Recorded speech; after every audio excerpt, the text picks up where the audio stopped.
Hello friends, welcome back. I am Raju stock analysis में आपका स्वागत है। आज हम आपके सामने जो तीन कंपनियां लेकर आए हैं, ये तीनों कंपनियां फंडामेंटल में अच्छी है, वैल्यूएशन में सस्ते है और अभी ये तीनों अपने ऑल टाइम हाई से अच्छी खासी गिरावट भी कर चुकी है। तो आइए हम एक एक करके इन तीनों का एनालिसिस कर लेते हैं, जिसमें सबसे पहले हम शुरुआत करते हैं जिसका नाम है वेदावाग सिस्टम लिमिटेड। अब इसके फंडामेंटल में शेयर होल्डिंग पैटर्न हम देखें तो पब्लिक के पास 64% जितनी होल्डिंग हमें यहाँ नजर आ रही है। उसमें भी 5% जितनी होल्डिंग तो बड़े इन्वेस्टर के पास है। तो पब्लिक के पास 59% जितनी होल्डिंग है और प्रमोटर के पास 35% जितनी होल्डिंग है। अब इसके आगे इसकी बैलेंस शीट हम देखें तो इस कंपनी के ऊपर 5 करोड़ का कर्ज है। उसके सामने 125 करोड़ का रिजर्व है। अब 2016 से लेकर अब तक का रिजर्व का डेटा भी आप देख लीजिए। हर साल इस कंपनी में रिजर्व बढ़कर ही आ रहा है। तो इस हिसाब से इनकी बैलेंस शीट काफी मजबूत और दमदार है। उसके आगे प्रॉफिट एंड लॉस सेगमेंट में हम देखें तो ईयर वन ईयर ये कंपनी कंपलसरी प्रॉफिट कर रही है। साथ में ये कंपनी हमें डिविडेंड भी दे रही है। अब इसकी ग्राहक लिस्ट भी बड़ी शानदार है, जिसमें बड़ी बड़ी कंपनियों के नाम हमें यहाँ नजर आ रहे हैं। जिसमें सबसे पहला नाम है SBI, BOB, PNB, ITI, BEL, L&T, RailTel, BSNL, TCS, ऐसी बड़ी बड़ी कंपनियां इसके ग्राहक लिस्ट में है। अब 2022 में इसने 92 रुपये का ऑल टाइम हाई बनाया था और वहां से गिरावट करते हुए अभी ये 33 रुपये के पास ट्रेड कर रहा है। तो आज हमने इसमें यहाँ एक एंट्री कर ली है, जिसके स्क्रीनशॉट आप देख सकते हैं।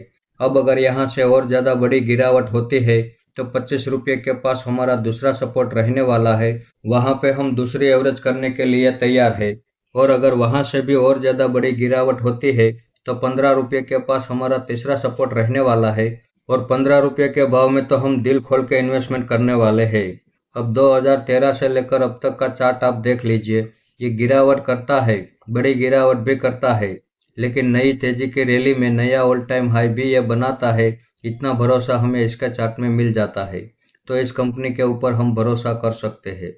आइए तो अब देखते हैं हमारा अगला स्टॉक, जिसका नाम है ट्रांस इंडिया रियल एस्टेट लिमिटेड। अब इसके फंडामेंटल में शेयर होल्डिंग पैटर्न हम देखें तो पब्लिक के पास 22% जितनी होल्डिंग हमें यहाँ नजर आ रही है। उसमें भी 2% जितनी होल्डिंग तो बड़े इन्वेस्टर के पास है। DIS के पास 1% जितनी होल्डिंग है। FIS के पास 6% जितनी होल्डिंग है और बाकी की सारी होल्डिंग प्रमोटर के पास मौजूद है। अब इसकी बैलेंस शीट हम देखें तो इस कंपनी के ऊपर 1 रुपये का कर्ज नहीं है। उसके सामने 1193 करोड़ का रिजर्व है। तो इस हिसाब से इनकी बैलेंस शीट काफी मजबूत और दमदार है। इसके आगे प्रॉफिट एंड लॉस सेगमेंट में हम देखें तो ईयर वन ईयर ये कंपनी कंपलसरी प्रॉफिट कर रही है। अब इसकी ग्राहक लिस्ट भी आप देख लीजिए। यहाँ पे बड़ी बड़ी कंपनियों के नाम हमें नजर आ रहे हैं, जिसमें सबसे पहला नाम है क्राउन लॉजिस्टिक, फ्लिपकार्ट, गति, Mahindra logistic, Nestle, Zomato, all cargo, ऐसी बड़ी बड़ी कंपनियां इसके ग्राहक लिस्ट में है। अब 2024 में इसने 60 रुपये का ऑल टाइम हाई बनाया था और वहां से गिरावट करते हुए अभी ये 29 रुपये के पास ट्रेड कर रहा है। तो आज हमने इसमें यहाँ एक एंट्री कर ली है, जिसके स्क्रीनशॉट आप देख सकते हैं। इसमें हमारा दूसरा सपोर्ट 15 रुपये के पास रहने वाला है। अगर यहाँ से और ज़्यादा बड़ी गिरावट होती है तो 15 रुपये के पास हम दूसरी एवरेज करने के लिए तैयार है। आइए तो अब देखते हैं हमारा अगला स्टॉक, जिसका नाम है महालक्ष्मी फैब्रिक मिल्स लिमिटेड। अब इसके फंडामेंटल में शेयर होल्डिंग पैटर्न हम देखें तो पब्लिक के पास 34% जितनी होल्डिंग हमें यहाँ नजर आ रही है। उसमें भी 3% जितनी होल्डिंग तो बड़े इन्वेस्टर के पास है। तो पब्लिक के पास केवल 31% जितनी होल्डिंग है। DIS के पास 0.07% की होल्डिंग है। FIS के पास 0.80% की होल्डिंग है और बाकी की सारी होल्डिंग प्रमोटर के पास मौजूद है। इसके आगे इसकी बैलेंस शीट हम देखें तो इस कंपनी के ऊपर 44 करोड़ का कर्ज है। उसके सामने 87 करोड़ का रिजर्व है। तो इस हिसाब से इनकी बैलेंस शीट में भी कहीं कोई खराबी नहीं है। अब इसके आगे प्रॉफिट एंड लॉस सेगमेंट में हम देखें तो ईयर वन ईयर ये कंपनी कंपलसरी प्रॉफिट कर रही है।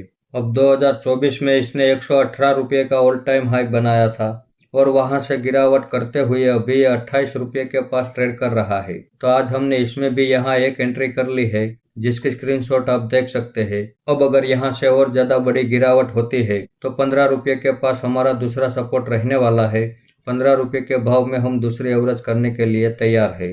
तो आज की ये तीनों कंपनियां वैल्यूएशन में तो अभी सस्ती हो चुकी है, लेकिन अब अगर यहाँ से और ज़्यादा बड़ी गिरावट होती है तो इनकी वैल्यूएशन काफ़ी ज़्यादा डिस्काउंट में आ जाती है, और डिस्काउंट वैल्यूएशन वाले स्टॉक अगर हमें मिल रहे हो तो ये हमारे लिए एक बड़ी अपॉर्चुनिटी होती है, और इस अपॉर्चुनिटी को हम छोड़ना नहीं चाहेंगे। तो इस वीडियो को आप मेरी ओर से बाइंग या सेलिंग की रिकमेंडेशन ना समझे, ये मेरा पर्सनल व्यू है जो मैं आपके सामने शेयर कर रहा हूँ। ऐसे ही अच्छे अच्छे टेक्निकल और फंडामेंटल वाले स्टॉक मैं आपके सामने लाता रहूँगा। आपने यहाँ तक मेरा वीडियो देखा उसके लिए आपका बहुत बहुत धन्यवाद।